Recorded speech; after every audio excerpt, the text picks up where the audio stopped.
What's up, everybody? Rattlehead 50222 here, and to continue on the discography and the build up to this moment. Risk. I'm not going to go as hard as I originally stated, because there's a couple things about this album that I need to go ahead and say that I agree with Dave Mustaine on. I was going to wait for the end to say it, but I'm going to go ahead and say it now. There's two ways to go about this album. Dave Mustaine's quoted saying that if it had anybody else's name on it, it would have sold. I agree. Although, and to a certain extent, because not a lot of bands could have wrote the lyrics he wrote, because he wrote a lot of cool lyrics in it. Prince of Darkness is some fucking cool lyrics. You cannot deny that. You can't deny it. Some of the best lyrics they've wrote in a long time was Prince of Darkness, as far as the evil ways goes. And then, you know, he also said Crush 'Em was one of the dumbest songs they've ever recorded ever. I agree with him on that. Yes, I do. The video, I don't know what Capitol Records pushed him to make this. I don't know what happened, but this is the quote, guys. And, you know, in the book, when he said he heard it, he knew he was in trouble. He knew he fucked up. And he listened to Prager and a bunch of other guys saying, look, man, let's get back, and I'll get back into that. This album came out August 30th in 1999. It was recorded in Nashville, Tennessee again. You know, I'm not sure, you know, maybe, I don't know. It's 51 minutes and 34 seconds long, way too long for a Megadeth album, so you already... Now, this is the remastered version, so I didn't do the remastered version. The remastered version is 51 minutes and 34 seconds long. I don't think the original one's quite that long, so don't quote me on the actual time. It only sold like 270,000 copies in U.S. to date, man. One of the lowest Megadeth records selling ever. And, last record with Capitol Records, the big name, 8th studio album, final album, also for the guitar great Marty Friedman. I hated to see him go, but you know, the way Megadeth ended up, you know, it is what it is. Jimmy DeGrasso took Nick Menza's place also. I like Jimmy DeGrasso. He's also in the Worship on an Evil Abound CD. He's fucking great, man. On that, their Worship's fucking good, man. I don't want to get into them right now, but if you haven't checked out the Worship, yeah, man, the coolest Unsigned band of all time. If you like early Metallica and shit, you would love the Worship. I had to give a shout out to them because Jimmy DeGrasso's on one of their albums. Anyways,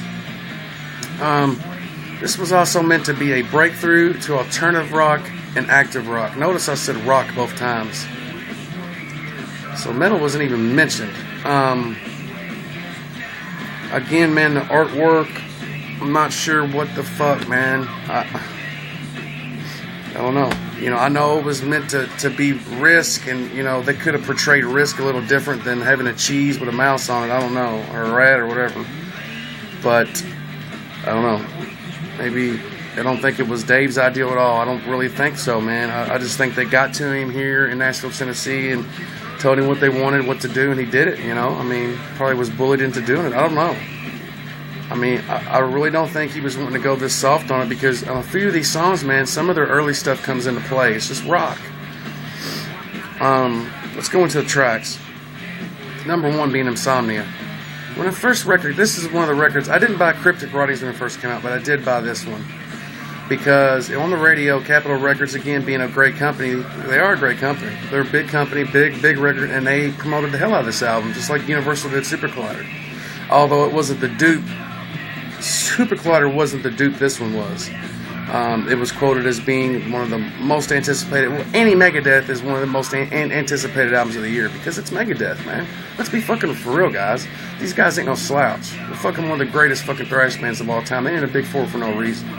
And probably the best talent out of the big four is Megadeth. Not saying the heaviest, I'm not saying the, you know, probably, but as far as intricate and being, you know, as successful as, you know, as much as not maybe Metallica, but the rest of them, yeah, Megadeth is number 2, period. Always. He even said it in Crush 'Em. Oh, he'll never be more than second best, you know, and now that he has let all this shit go, man, you know, again, it's Super Collider, man. It's a great album. I'm still jamming this album. And every day I find another song that's killer, man. There's nothing wrong with this album. One of my really good quoters, man. This guy will call me on my shit every time, and I respect that. You know, he said last night, man, do we really want a Rust in Peace 7? And at first I didn't know how to take that as in, like, we ain't rate 2 Rust in Pieces. But if you look back on it, man, they've maybe ain't made 2 Rust in Pieces or even 7, but they have made a lot of really good, successful albums that's really fucking good, man. And, you know, he went on to say that they have, for him, they have songs for every mood, and it's true, you know. And this album's great, man. It's one of those just all-in-between albums. I love Super Collider. I'm going to talk about it on every fucking review I do. I love it, man. It got so much negative review. I'm going to fucking give it the best reviews ever, man. And also in my review, the official review of Super Collider, I'm going to raise my fucking points on it, man, because it's that good of an album. It ain't their heaviest, and lyrically-wise, it's kind of weak. But music-wise, man, it's great, man. I just don't understand what the people is you know, were they 13 and in-game addicts, man? I don't know. It takes a lot of work to do an in-game, you know, and they were rushed this album, guys. You don't think a lot of people don't understand that when you sign a record label, man, they say, hey, we want 3 or 4 albums. We want one now. You know, I mean, that's so. This is their 14th record, guys, Super Collider, so calm the fuck down a little bit. Anyways, going on back into the tracks. Insomnia, I actually kind of dug when it first came out because, you know, I listened to the whole track really quick, the whole record really quick, and thought, ugh. So I tried to pick out, you know, then I listened to it all the way through to try to pick out the ones I really liked. Insomnia was one of them at the time when I was younger. It's a good rock song, man, but again, it's rock. It's okay. It's not that good, man. And now I really don't, you know, the musicianship in it's not that great. It's just not that good. Moving along to Prince of Darkness, though. Lyrically wise, they wanted to fucking kick ass in this song. If this was on any other album, it would have fucking jammed. You can't tell me, man. It's even heavy on this album, and this album wasn't meant to be metal at all. And this is where I kind of disagree with him about if it had any other name on it, because nobody else could put lyrics like this together, man. Not rock band wise. They don't think like that, man. They don't. They don't put lyrics like that in their songs. Name one. They don't. So, no, I don't agree with him in that aspect. It could have maybe sold as a Dave Mustaine solo project really well. But moving along, Enter the Arena, intro. Again, that's an intro to Crush 'Em. You know, this was meant to be, he's a big hockey fan, man. And I guess he wanted him to play it at you know, hockey events and stuff like that. And they do. But he even hates the song. We're going to skip Crush 'Em because we kind of just talked on it. We touched on it a little bit. He even stated saying it was the dumbest song they ever recorded, so why talk about it? Breadline. It's an interesting song. To be on this album, it's one of the lightest tracks on the album, guys, but it's okay. It is. It's okay. I can kind of say I kind of dig it. Now, the next song, it's fucking just sucks. It's disgusting. I cannot believe they put their fucking name on this. I cannot believe anybody. And it was meant as a joke, and the motherfuckers at Capitol said, no, we want that. You know, because Marty Friedman pissed off Dave, and he started doing that little thing, the doctor's calling, and they said, we want that. So that's how bullied they were into doing this fucking record, bullshit-wise. That song is fucking awful. I'll Be There is on is number 7 on the remastered track. I don't think it was on the original. It may have been. I'll go ahead and mention it. Also 7. Them 2 songs. No, man. Because I'll Be There, I believe, was on, I don't know. It sucks. Both of them. So I'm moving along to Wanderlust is the gym. For a rock and roll song, Wanderlust is cool, man. You really have to grow up and mature and really appreciate other music than just rah, kill your mother, you know, and real heavy stuff, man. You have to appreciate all music to really appreciate the song. Wanderlust is actually decent. One of the decenter songs on the album. You know, it worked being light. You know, that's the best way I can say it. Ecstasy, I believe that's how you say it. Time the Beginning. I don't like it on the record, but they have on Megadeth Still Alive and Well. On that album, it's like a greatest hits album, redone with all the Capitol songs like they do every 10 years or so.